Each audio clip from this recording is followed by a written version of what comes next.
There was a teacher teaching math to a 6-year-old named Brian, and she asked him this. She says, if I give you one apple and one apple and one apple, how many apples will you have? And Brian thought about it for a few seconds, and he said, I will have 4.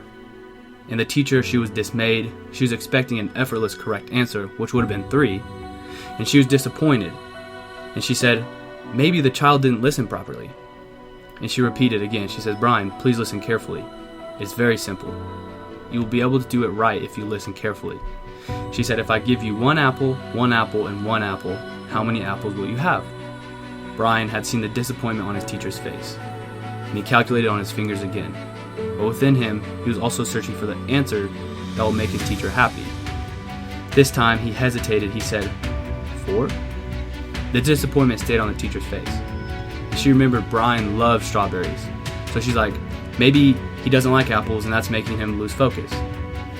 This time, with exaggerated excitement, and she said, if I give you one strawberry, and one strawberry, then how many will you have?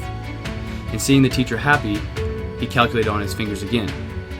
And there was no pressure on him this time. Without hesitating, he smiled and he said 3. And the teacher was super happy. And she wanted to, congratulate him and congratulate herself, but one thing remained. She asked him again, now if I give you one apple, and one apple, how many will you have? He answered 4 again. The teacher was confused. She says, how, Brian? How? How do you have 4 apples? And he, in a low voice and very hesitant, he said, because I already have 1 apple in my bag. See, that's the story, guys. And the lesson to learn in this story is this. When someone gives you an answer that is different from what you expect, it's not that they're wrong. There may be an angle that we may not have to understand at all. We need to learn to appreciate and understand different perspectives.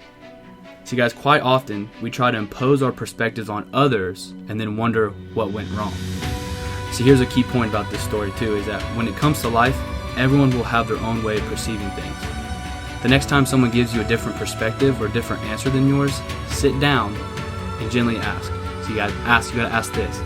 Can you please help me understand? That will give you the ability to see things from another perspective. Rather than just getting upset and being like, you're wrong, sit down and ask them very nicely, can you please help me understand? That way you can see your perspective, and then you can also understand their perspective. The reason that I bring up that key point is this, guys, is perception is all about being able to realize what you see, but also having the ability to see someone else's perspective or see an event or something happen from all sides. See, when you see something from only one side, your beliefs are made up from only your point of view, and those aren't the full truths of what's actually happening. You have to be able to see things from a full circle, be able to see things from all sides to get the full truth. And now you may be wondering, how do I fix this problem? How do I gain the ability to see perspectives from all sides? And I already gave you one, is asking the person to sit down and saying, can you please help me understand your perspective? The second thing is this, is whenever you see an event play out, or you see something you don't like, or whatever it may be, take a second and try to see it from multiple points of view. It's going to be hard. I have to do this too.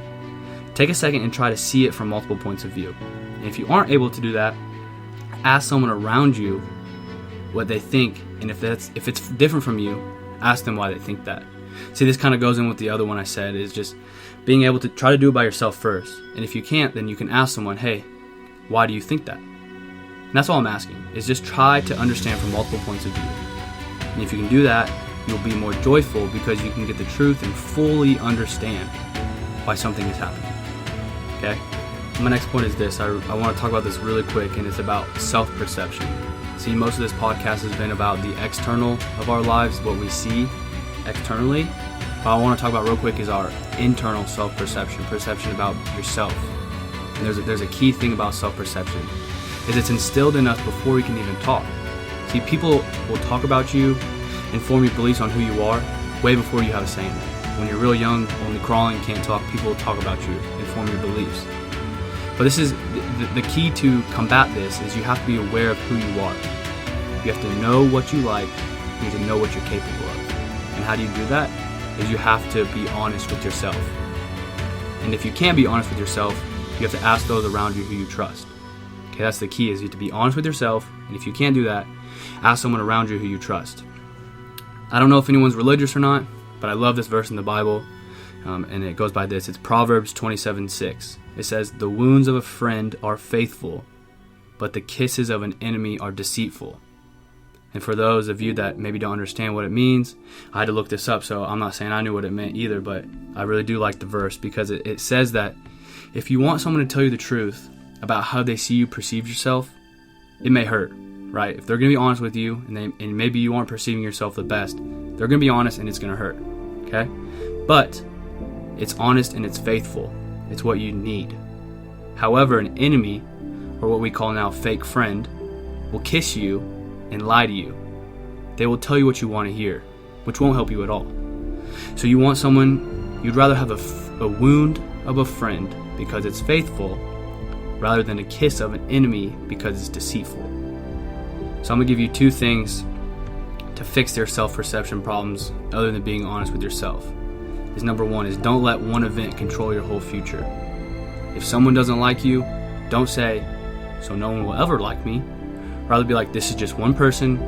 There's 7 billion people in this world. If one doesn't like me, it's okay. Or you could say, or if you say, "I'm not good at this yet, so I'll never be good at it." Again, that's false. Like I've talked about in the Process podcast, is it takes time to build and be good at something. So just because you're not good at it now does not mean you will never be good at it. And the second thing is this, guys, like I said above, ask those around you and listen. Listen to them. Okay? You have to ask those around you.